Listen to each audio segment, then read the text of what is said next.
ഇന്നത്തെ നമ്മുടെ വീഡിയോയിൽ ഇഫ്താറിൻ്റെ ഒക്കെ സമയത്തേക്ക് ഉണ്ടാക്കാൻ പറ്റുന്ന ഒരു സൂപ്പർ സ്നാക്കിൻ്റെ റെസിപ്പിയാണ്. ഈ ഒരു മസാലക്കൂട്ടിൽ ഈ രീതിയിൽ ചെയ്തിട്ടില്ലെങ്കിൽ എന്തായാലും ഒന്ന് ചെയ്ത് നോക്കണേ. ഇഷ്ടമാവുമെന്ന് വിചാരിക്കുന്നു. ഇഷ്ടമാവുകയാണെങ്കിൽ ഒന്ന് വീഡിയോ ലൈക്ക് ചെയ്യാനും ഷെയർ ചെയ്ത് സപ്പോർട്ട് ചെയ്യാനും കൂടെ മറക്കരുത് കേട്ടോ.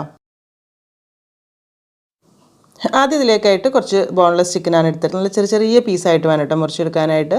ഇനി കുറച്ച് കാശ്മീരി മുളക് പൊടിയും കുറച്ച് മഞ്ഞൾപ്പൊടി അതിൻ്റെ കൂടെ തന്നെ പാകത്തിനുള്ള ഉപ്പും കൂടെ ചേർത്ത് കൊടുക്കുക. പിന്നെ 1 ടേബിൾ സ്പൂൺ ഇഞ്ചി വെളുത്തുള്ളി പേസ്റ്റും ഒരിത്തിരി ലെമൺ ജ്യൂസും കൂടെ ഒഴിച്ചിട്ട് എല്ലാം കൂടെ നല്ലോണം മിക്സ് ആക്കി എടുക്കുന്നുണ്ട് കേട്ടോ.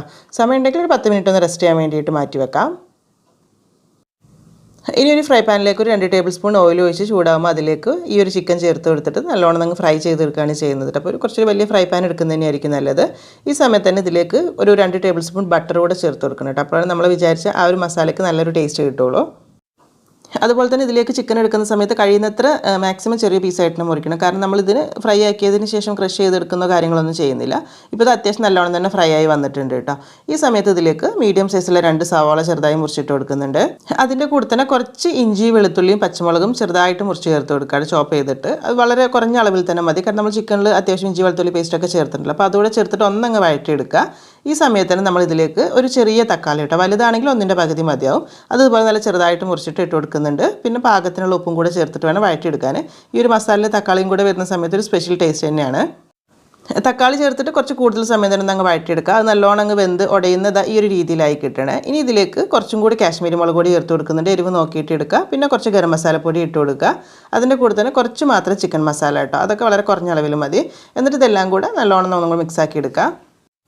മസാലപ്പൊടിയുടെ ഒക്കെ ഒരു പച്ചമണമൊക്കെ ഒന്ന് മാറി വരുന്ന സമയത്ത് ഇതിലേക്ക് നമ്മൾ കുറച്ച് ഫ്രഷ് ക്രീം ചേർത്ത് കൊടുക്കുന്നുണ്ട് കേട്ടോ. ഒരു 2-3 ടേബിൾ സ്പൂണൊക്കെ മതിയാവും. ആ ഒരു ക്രീം എന്തായാലും വേണം കേട്ടോ. ഈ രീതിയിൽ ചെയ്യുമ്പോൾ അപ്പോഴാണ് ഒരു സ്പെഷ്യൽ മസാലയായിട്ട് കിട്ടുന്നത്. നല്ലൊരു ബട്ടർ ചിക്കൻ്റെ ഒക്കെ ഏകദേശം ഒരു ടേസ്റ്റ് കിട്ടും. അതിൻ്റെ കൂടെ തന്നെ കുറച്ച് മല്ലിയില ചെറുതായി മുറിച്ചതോടെ ഇട്ട് കൊടുത്തിട്ട് വേണം മിക്സാക്കി എടുക്കാനായിട്ട്. എന്നിട്ട് ലാസ്റ്റ് ഒരു ഇത്തിരി കസൂരി മേത്തി ഒന്ന് ചൂടാക്കിയിട്ട് ഇതുപോലെ ഒന്ന് അങ്ങ് പൊടിച്ചിട്ട് കൊടുക്കുക കേട്ടോ. അപ്പോൾ നമ്മുടെ ഒരു ഫില്ലിങ് റെഡി ആയിട്ടുണ്ട്. ഇതൊരു സൈഡിലേക്ക് മാറ്റി വെക്കാം. ഇനി ഇതിലേക്കുള്ള ബാറ്റർ റെഡിയാക്കി എടുക്കാനായിട്ട് മിക്സിയുടെ വലിയ ജാറിലേക്ക് ഒരു 1.5 കപ്പ് അളവിൽ പച്ചവെള്ളം ഒഴിച്ച് കൊടുക്കുന്നുണ്ട്.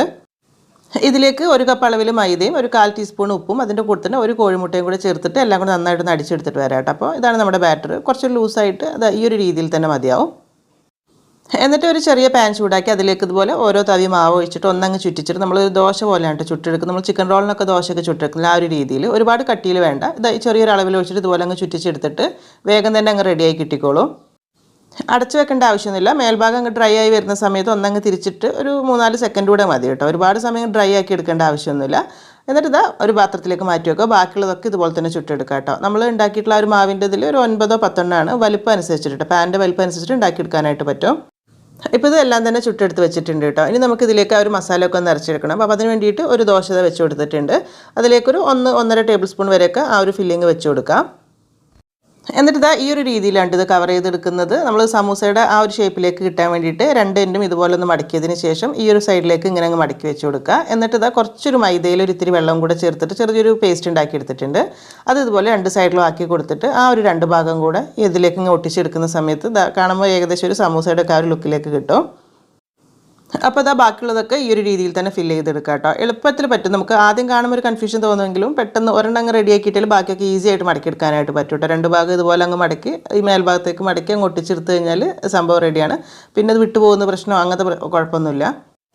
അപ്പോൾ ഇതെല്ലാം തന്നെ റെഡിയാക്കി എടുത്തിട്ടുണ്ട് കേട്ടോ. ഇനി ഒരു 1.5 ടേബിൾ സ്പൂൺ കോൺഫ്ലവറും അതുപോലെ തന്നെ അതേ അളവിൽ മൈദയും കൂടി എടുത്തിട്ട് കുറച്ച് കൂടുതൽ പച്ചവെള്ളം കൂടെ ചേർത്ത് നല്ല ലൂസായിട്ടുള്ളൊരു ബാറ്ററാക്കി എടുക്കുന്നുണ്ട്. ഇതൊന്ന് മുക്കിയെടുക്കാൻ വേണ്ടിയിട്ടാണ്. ഒരുപാട് കട്ടിയിലൊന്നും വേണ്ട. പിന്നെ കുറച്ച് ബ്രെഡ് ക്രംസും കൂടി എടുത്ത് വെക്കണേ. എന്നിട്ട് ഇതാ ഇതുപോലെ ഓരോന്ന് എടുത്തിട്ട് ആ ഒരു ബാറ്ററിൽ ഒന്നങ്ങ് മുക്കിയെടുക്കുക. ബ്രെഡ് ക്രംസിൽ മുഴുവനായിട്ട് അങ്ങ് കവർ ചെയ്തെടുക്കുകയാണ് വേണ്ടത്. നമ്മൾ സാധാരണ കട്ട്ലേറ്റിന് ചിക്കൻ റോളിനൊക്കെ ചെയ്യുന്ന ആ ഒരു രീതിയിൽ തന്നെ കേട്ടോ. ഇതുപോലെ എല്ലാം തന്നെ റെഡിയാക്കി എടുത്തിട്ടുണ്ട്. ഇനിയിപ്പോൾ ഇത് നല്ല ചൂടുള്ള എണ്ണയിലിട്ടിട്ട് നിങ്ങൾ ഫ്രൈ ചെയ്തെടുക്കുക. അപ്പോൾ ഹൈ ഫ്ലെയിമിൽ തന്നെ ഇട്ടിട്ട് ഫ്രൈ ചെയ്യണേ. കാരണം ഇത് കാര്യമായിട്ട് വേവാനൊന്നുമില്ല. നല്ലോണം കളർ മാറി കിട്ടിയാൽ മാത്രം മതി. പിന്നെ ഇതുപോലെ ഡീപ്പായിട്ട് ഫ്രൈ ചെയ്യേണ്ടതെന്നുണ്ടെങ്കിൽ നമ്മൾ മുൻപൊക്കെ കുറേ റെസിപ്പീസ് ഇതുപോലെ കാണിച്ചിട്ടില്ല. ജസ്റ്റ് ഒന്ന് പാനിലിട്ട് ഷാലോ ഫ്രൈ ചെയ്തെടുക്കുക, അല്ലെങ്കിൽ മുട്ടയുടെ മിക്സിലൊക്കെ മുക്കിയിട്ടൊക്കെ ചെയ്യാം. പക്ഷേ ഇതെന്ന് പറയുമ്പോൾ കുറച്ചുകൂടി സ്പെഷ്യൽ ടേസ്റ്റ് ഉണ്ട്. നല്ല ചൂടോട് കൂടി തന്നെ സെർവ് ചെയ്യാൻ വേണ്ടിയിട്ട് എടുക്കുക. അപ്പോൾ നല്ല ക്രിസ്പി ആയിട്ട് അടിപൊളിയായിരിക്കും. അതുപോലെ ഇതിങ്ങനെ 2 പീസായിട്ട് മുറിച്ച് വെക്കുമ്പോഴാണ് കുറച്ചുകൂടെ നല്ലത് കേട്ടോ. കഴിക്കാനും ഈസിയാണ്. നമുക്കൊരു 8 സ്നാക്കൊക്കെ ഇതുപോലെ ഉണ്ടാക്കുകയാണെങ്കിൽ 16 പീസായിട്ട് സെർവ് ചെയ്യാനും പറ്റും. അപ്പോൾ വീഡിയോ കണ്ടിട്ട് ഇഷ്ടമായിട്ടുണ്ടെങ്കിൽ ഒന്ന് ലൈക്ക് ചെയ്യാനും ഷെയർ ചെയ്ത് സപ്പോർട്ട് ചെയ്യാനും മറക്കരുത്. ഇനി എന്തായാലും എന്നത്തെ പോലെ തന്നെ നല്ല നല്ല റെസിപ്പീസായിട്ട് നമുക്ക് പുതിയ വീഡിയോയിൽ കാണാം. താങ്ക്